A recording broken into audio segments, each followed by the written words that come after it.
Sejam bem-vindas e bem-vindos a mais essa aula. É um enorme prazer estar aqui com vocês. Nessa aula que nós vamos dar continuidade ao processo revolucionário da Revolução Francesa, mas começando de fato um novo conteúdo, que era napoleônica.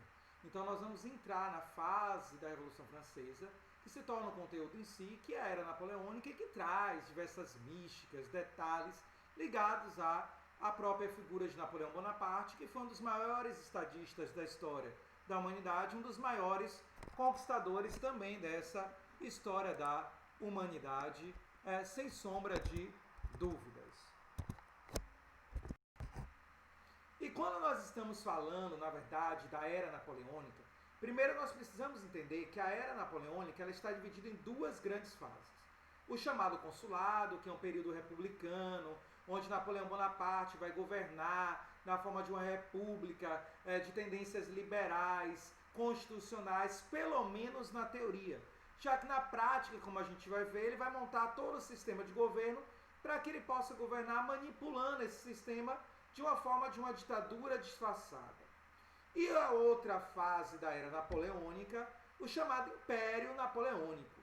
Então, um período onde realmente Napoleão se transforma em um rei, um monarca, um imperador e consolida em parte a corrupção dos ideais revolucionários dessa França de 1789. Na verdade, galera, a era napoleônica, apesar de ser vista como uma continuidade da Revolução Francesa, ela também significa, em parte, a corrupção dos ideais liberais populares daquela revolução. Inclusive, porque irá significar a manutenção das elites no poder, de uma elite burguesa aliada a uma elite tradicional, mais de origem aristocrática, mas principalmente pelo estabelecimento ou reestabelecimento da monarquia. Bom, o consulado em si é o período que vai ser composto ali de 1799, período que inicia com o golpe do 18 de Brumário e se extingue em 1804. E o governo do consulado, ele nasceu para ser uma república de ideais liberais que deveria funcionar durante 15 anos. 15 anos, onde cada cônsul deveria governar durante 5 anos. Então ele é uma república inspirada nas ideias liberais de John Locke, nas ideias liberais de Montesquieu, então uma república tripartida, onde você vai ter um governo dividido em poder executivo, legislativo e judiciário. O poder executivo formado pelos 3 cônsules. Mas cuidado, são 3 cônsules, mas os 3 não governam no mesmo tempo. Nós vamos ter o primeiro cônsul, Napoleão Bonaparte, governando os primeiros 5 anos. O segundo cônsul, que seria um nobre, um aristocrata, o Roger Ducan, governando durante 5 outros anos. E, finalmente, o terceiro cônsul, o abade de Sieyès, que deveria governar os outros 5 últimos anos. Mas, como a gente já viu, esse consulado vai durar apenas 5 anos na prática, o que significa apenas o governo de Napoleão. Além dos 3 cônsules formando o executivo, nós vamos ter também um Conselho de Estado, espécie de ministros que inclusive tinham o poder de vetar algumas leis criadas pelo Poder Legislativo, algumas medidas do cônsul, mas que eram escolhidos por esse cônsul. Então, que representavam os interesses de Napoleão Bonaparte. O Poder Legislativo, seguindo aquela ideia do diretório, será dividido em 2 câmaras. A Câmara Alta, o Senado. Aqueles que eram os parlamentares mais velhos, tradicionais, que representavam a tradição, a cultura da França. E o corpo legislativo, aqueles que deveriam elaborar leis, pensando no futuro da França, já que eles eram os parlamentares mais jovens. O corpo legislativo escolhido por votação censitária, mas que Napoleão tinha o direito de vetar como cônsul a ascensão de um ao poder. O Senado, indicado por Napoleão.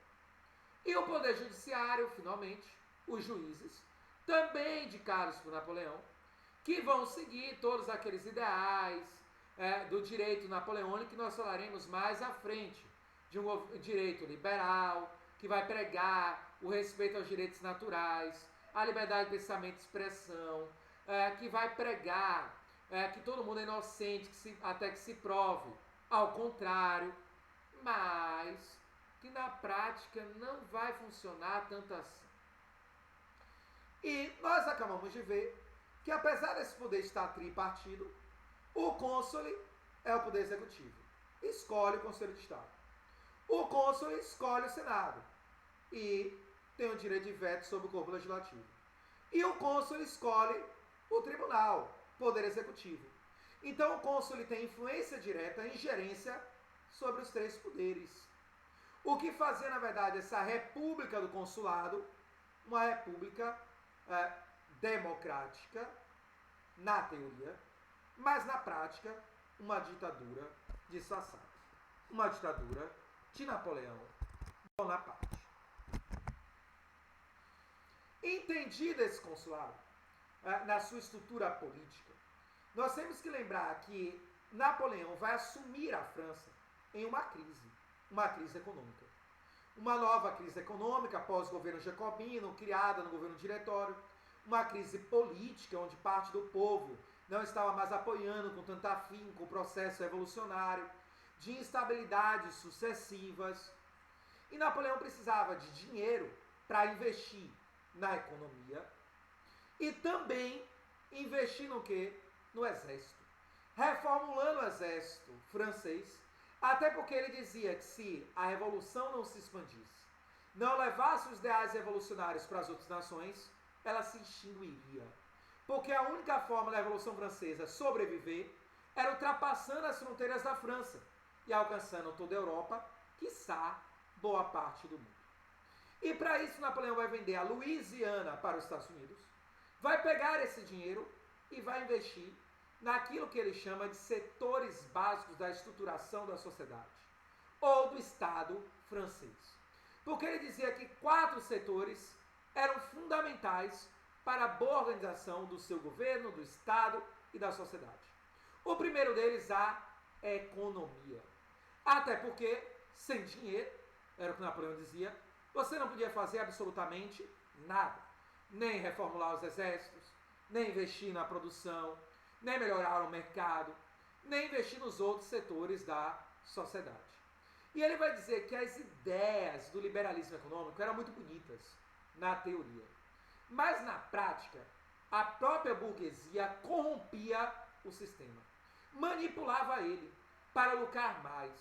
E às vezes não percebia que isso significava que, ao momento que ele corrompia o sistema, ele quebrava as leis de mercado. E quebrando as leis de mercado, eles prejudicavam a própria economia, a sua manutenção e desenvolvimento. E, portanto, ele dizia que era necessário respeitar algumas leis naturais da economia, mas que o Estado deveria regular essa economia, fazendo algumas intervenções nos setores básicos. Para isso, Napoleão vai criar o Banco da França, uma espécie de banco central, que vai controlar a emissão de papel moeda, que vai definir o valor dessa moeda, que vai cobrar impostos, que vai ditar as regras básicas do funcionamento da economia, mas também serve como uma espécie de banco de investimento, que vai investir em infraestrutura, comunicação, transporte, energia, entre outros elementos. E também na industrialização da França. Primeiro na indústria de base, depois na indústria bélica. Vai modernizar a França e no final do governo napoleônico, alguns setores produtivos, como a indústria bélica e a indústria de base, a França já começava a competir com a própria Inglaterra. Além de investir pesado nessa economia, Napoleão vai dizer também que a religião era outro setor fundamental. Até porque ele dizia, pela ideologia política, racional, iluminista, nós já temos o apoio do povo. Mas boa parte do povo francês é cristão, é católico. E por que ter a Igreja Católica como inimiga, se nós podemos ter como aliada? E através de um processo militar de guerras, Napoleão vai conseguir impor à Igreja Católica e ao Papa da época um acordo chamado Concordata, onde ele determinava que a Igreja Católica se tornava a religião oficial da França, apesar da França, em teoria, ter liberdade de culto, então você poderia ter qualquer religião, qualquer prática religiosa, mas a religião oficial era o catolicismo.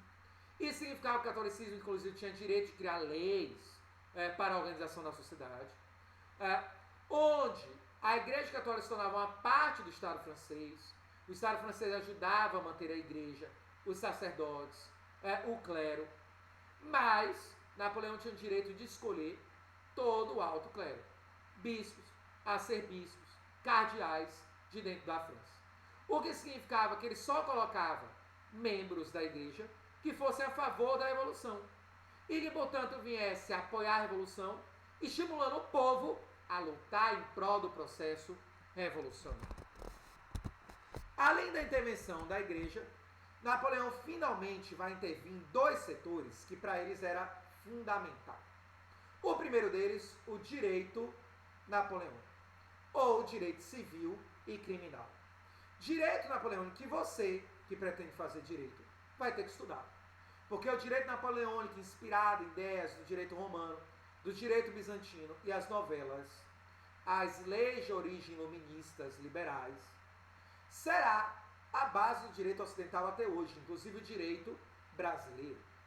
Um direito napoleônico que vai se basear nas ideias do direito natural, dos direitos naturais do homem cidadão, vai se basear nas ideias iluministas, e que Napoleão dizia que o Estado era o próprio direito, já que o Estado deve ser a representação do povo, e a representação do povo deve estar contida na lei, e portanto é a lei que formula o Estado, representando o povo e dando legitimidade a esse Estado. Esse direito napoleônico dividido em direito civil, que vai organizar o comércio, vai organizar a família, vai organizar a convivência humana, e o direito criminal, que como o próprio nome diz, vai analisar as questões do crime, de violência, o crime contra o Estado, entre outros crimes, vai ter diversos elementos inovadores. Entre eles, a ideia do habeas corpus.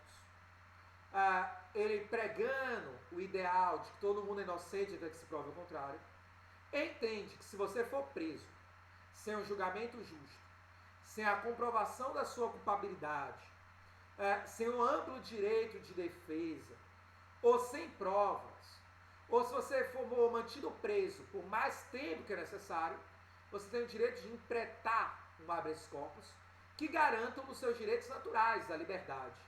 E esse habeas corpus é um dos elementos mais primordiais e primários do direito napoleônico, que inclusive pode ser estabelecido por qualquer pessoa, que não precisa ser um advogado.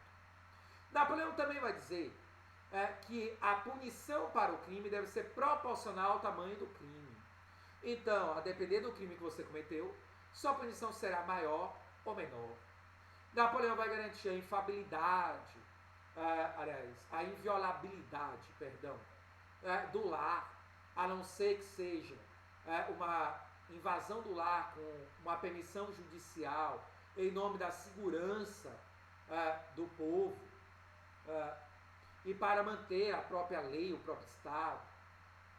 Vai garantir a propriedade privada, vai garantir a liberdade de pensamento e expressão na forma da lei. Na prática, ele vai praticar a censura e a perseguição, isso é inegável. Vai garantir a igualdade jurídica e, portanto, vai preservar os ideais liberais e humanistas. E a educação, galerinha, Napoleão Bonaparte, ele irá dizer que é a base da sociedade. E que essa educação, inspirada em ideias dos jacobinos, deveria ter três funções. A formação de um bom cidadão, que conhece seus direitos e deveres, mas que acima de tudo será um nacionalista, que viverá para a França e para a Revolução. A formação da mão de obra, qualificando a mão de obra, então produzir uma mão de obra qualificada, e finalmente a produção de tecnologia, ciência, saber abstrato. Para isso, Napoleão vai criar escolas básicas, públicas, escolas técnicas, universidades, vai transformar o antigo Instituto de Paris em Faculdade de Paris, atual Sorbonne, uma das melhores universidades do mundo, sobretudo na área de ciências humanas. E essa universidade Sorbonne servia como uma universidade central que controlava todo o sistema educacional da França. Isso evidencia que Napoleão, para além de ser um grande militar, um grande governante, foi um grande estadista, que reorganizou a França e levou a França a um longo período de apogeu. Feito isso, então Napoleão inicia o processo de expansão militar e territorial. Invade o norte da Itália, invade os estados papais, as duas Sicílias, vence, subjuga, depois invade a Prússia, a Áustria-Hungria, enfrenta a Rússia, não chega a dominar, mas consegue impedir o avanço russo, domina a Holanda, a Bélgica, os Países Baixos, a Suíça, e quando ele conclui a vitória sobre quase toda a Europa, oriente da França, o seu governo estava terminando. Volta à França glorioso, com a mídia dizendo: Napoleão subjugou o Estado austríaco, a casa dos Habsburgo, a casa mais poderosa de toda a Europa. Napoleão destroçou a burguesia suíça, holandesa e bélgica. Napoleão subjugou a própria Igreja Católica. Não há poder superior à França. A revolução floresce e se expande. Povo francês, você quer a saída de Napoleão ou sua permanência? Então, Napoleão, na verdade, na prática, soube glorificar os seus feitos, usar a mídia para expandir o seu poder e manipular o povo, para que o povo fosse às ruas e solicitasse a sua permanência. E aí se faz um plebiscito, onde por uma escolha de 60% da população francesa, escolhe-se que a França deve deixar de ser uma república e voltar a ser uma monarquia. E, nesse momento, extingue-se o consulado e passa a existir o Império Napoleão. Só que no momento que Napoleão foi coroado, alguns detalhes emergiram. Primeiro, fofoca histórica. Napoleão colocou sua mãe bem distante, como um símbolo de que ela não deveria e não teria intervenção sobre o seu poder e governo. Há diversos escritos que demonstram que a mãe de Napoleão era possessiva, intervencionista, uma mãe toda poderosa. E Napoleão estava dizendo: eu agora estou me tornando rei e não há poder nenhum sobre mim, nem mesmo da senhora mãe. Mas além desse fofoca histórico, Napoleão também irá surpreender. Primeiro, ele não será coroado pelo arcebispo mais da França. Não, quem irá coroá-lo será o próprio Papa. Fazia parte daquela concordata que a gente acabou de falar, que o Papa foi obrigado a assinar. Além de Napoleão vir a ser coroado pelo Papa, os franceses vão achar estranho que o ritual foi um pouco diferente. Diferente das antigas coroações dos antigos reis. O cetro que estava lá não era o cetro da França. A coroa não era a coroa do Império Francês. Porque, na verdade, o Papa estava lá não só para coroar Napoleão, rei da França, mas imperador de Roma, restabelecendo o antigo Império Romano. E, portanto, Napoleão estava se tornando agora o César de toda a Europa e também Augusto, quase um deus vivo. Como era cristianismo, catolicismo? Então, não Deus vivo, mas um representante de Deus na terra. O que significava que se Roma agora estava restabelecida e Napoleão era o imperador de Roma, que ele dominava toda a Europa, que em outrora foi Roma. O que incluía de Portugal até parte da Rússia, passando inclusive pela Inglaterra. E aí é que a Inglaterra não irá aceitar, dizendo que ela era anglicana, que não reconhecia a legitimidade do Papa para governar, então que eles não precisavam obedecer ao Papa e reconhecer Napoleão como imperador de Roma. Eles então não obedeciam a Napoleão. Napoleão então é obrigado a tentar invadir a Inglaterra e vai perder uma primeira batalha para o almirante Nelson. Ele então tenta invadir mais uma vez a Inglaterra e perde a segunda batalha para o Almirante Nelson.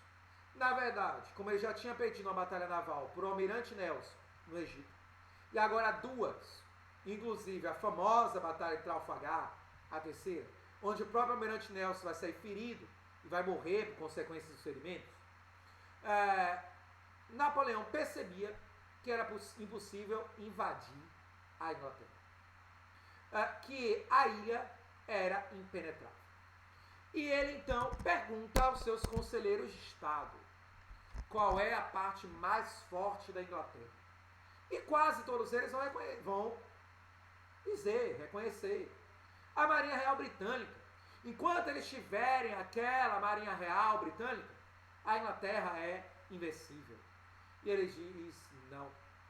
A Inglaterra é uma sorte na sua economia, industrializada, sólida, produtiva, com forte mercado e que gera muita riqueza, que mantém a Marinha Real Britânica. Quebre a economia inglesa, que não haverá dinheiro para pagar o soldo dos marinheiros, dos soldados, manter os navios, construir novos, quebre a Inglaterra e traga o caos social interno. E para isso Napoleão vai resolver em 1806 declarar o bloqueio continental. Bloqueio continental, galerinha, que proibia que qualquer nação subjugada ao Império Romano, que agora era ele, viesse a comercializar com a Inglaterra.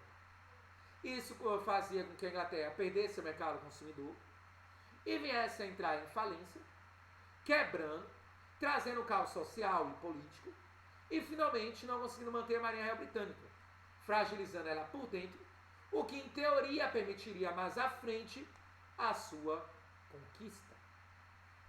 Porém, uma nação irá descumprir o bloqueio continental. E essa nação, nós que somos brasileiros, todo mundo sabe quem é: Portugal. Portugal devia 2 milhões de libras esterlinas à Inglaterra, o que na época era uma verdadeira fortuna, mais do que eles produziam ao ano. E vendia praticamente todos os produtos produzidos no Brasil para a Inglaterra e consumia praticamente todos os seus produtos industrializados da Inglaterra.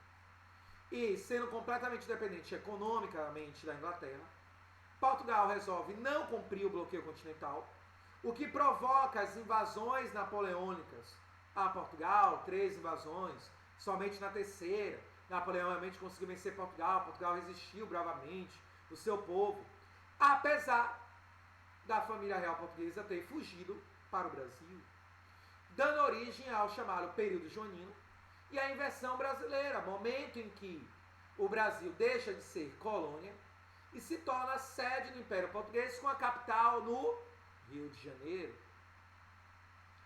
E isso já faz com que o bloqueio continental não funcione completamente.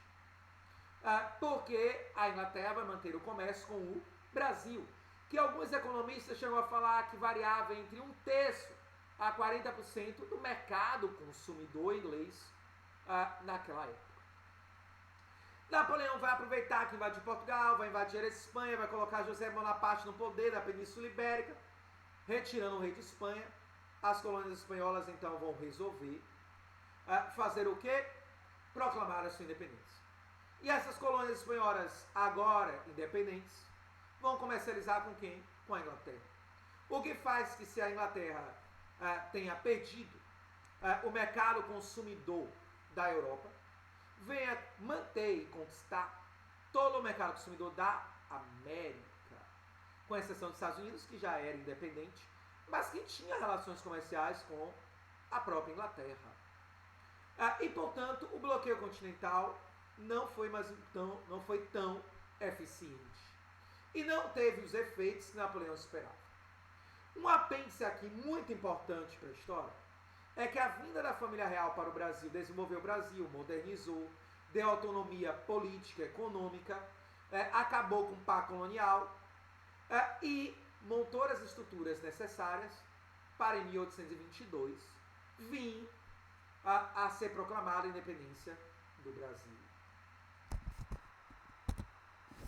Bom, Napoleão vai governando a Europa, mantendo a rivalidade e a guerra com a Inglaterra, e um belo dia, ali, final de 1813, 12 para 13, uma outra nação resolve furar o bloqueio continental, a Rússia, e comercializar com a Inglaterra, porque eles precisavam muito de carvão mineral, devido ao frio ordinário que faz na Rússia. E a França não conseguia fornecer todo o carvão que essa Rússia precisava. Napoleão, então, monta o maior exército da história da Europa, desde as guerras alexandrinas, macedônicas sobre o Oriente, sobre o Império Persa, e marcha em direção à Rússia. Já sei onde ele vai perder para o general frio, o general inverno, o general fome. Galera, calma. Na verdade, dizer que Napoleão perdeu para o frio, para o inverno, a fome, é desvalorizar a estratégia de guerra russa e o próprio povo russo. É claro que o frio, o inverno e a fome tiveram sua parcela de responsabilidade. Mas foi a estratégia de combate russa que levou à vitória dos russos. Mais ou menos vitória. Bom, essa estratégia era a estratégia da terra arrasada. O exército russo enfrentava as tropas napoleônicas, enquanto o povo atrás batia em retirada, retirando tudo. Alimentação, roupa, armamento, munição, tudo. Quando o exército recuava, queimava tudo. Campo, cidade. E o que as tropas napoleônicas iam achando? Cinzas. Nada. Quanto mais ele entrava na Rússia, mais distante da França, mais tempo demorava para chegar a logística de guerra, alimento, munição, armamento. Mais lentamente a tropa francesa avançava, e Napoleão, que invadiu ainda na primavera, só conseguiu chegar a Moscou no outono. Vai enfrentar uma forte resistência em Moscou no outono, e quando inicia o inverno, ele, muito tempo distante da França, recebe uma carta dizendo que um general francês, inimigo histórico de Napoleão, se aliou com seus inimigos na França e, apoiado pela Inglaterra, deu um golpe de Estado e o depôs do poder. O que faz Napoleão ter que se retirar da Rússia, da campanha contra a Rússia, sem prender o czar, sem vencer, atravessando um terço da Rússia no inverno, mal preparado em vestimenta para aquele frio, mal alimentado, e dos 600 mil homens que ele partiu da França, apenas 48 voltaram em condições de batalha para a França. 48 mil, é claro. Não foram 48 mil. E é claro que não significa que todos os outros 552 estavam mortos. Não, eles estavam doentes, mutilados, enfraquecidos. Mas apesar disso, apenas com os 48 mil, Napoleão vence o general Meillet, retoma o poder da França e volta a governar. Mas aí se forma uma penúltima coalizão antifrancesa, a Pira.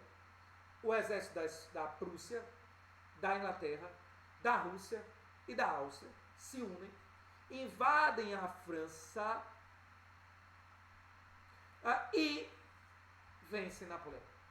Vencem Napoleão, depõem o imperador, não podia se retirar o poder dele como imperador do Império Romano, mas ele é deposto do reino da França, e envia ele para o exílio na ilha de Elba, seu primeiro exílio.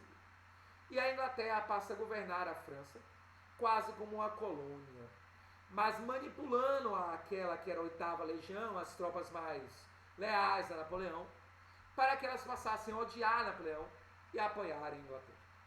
Eles começam a explorar a Inglaterra, massacrar a burguesia inglesa, explorar o povo, e faz com que o povo francês mesmo, olhando para Napoleão e achando ele um monstro já, que levou a França a diversas guerras, conflitos, a morte, a doença, a fome, desejasse o retorno de Napoleão Porque se era para ser explorado por alguém que fosse por um francês que trazia também para a França glórias, e não para o seu maior adversário, que era o Império Britânico, a própria Inglaterra.